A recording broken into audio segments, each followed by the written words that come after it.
ko Tania Pene tōku ingoa. I'm the project manager of Kauri. I pretty much look after the crew, to be honest.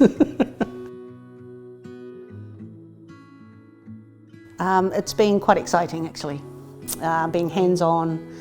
I guess one of my passions is really about upskilling our whānau. And to upskill your whānau, they're really like our mokopuna, our kids, you know. And for me, I believe that they are the leaders today and for tomorrow. So we're actually, just upskilling them.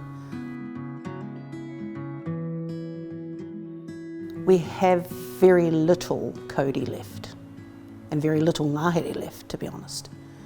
And what we do have left, we need to care for. We've lost so much ngāhere to a lot of development, industry, and we have very little left as it is.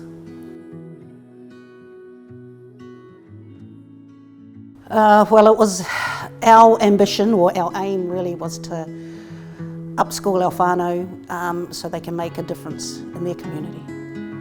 Take the skills, take the knowledge that they've gained during this course, or this program, and take it back to their communities so they can stand steadfast in their communities and run programs like this, or projects like this. It allows for communications, it allows for compromise, discussion, robust discussion too, because there's nothing wrong with robust discussions, and throwing everything on the table and not being afraid to have those hard conversations sometimes. I believe the investment has been beneficial because it allows the kaimahi to understand the ngāhere, the taiao, the reconnection, the whakapapa, and finding their identity within that, for me, is seeing it vibrant, alive, not only with the ngāhere, the manu, the trees, the kai, the rongoa, but also with its people.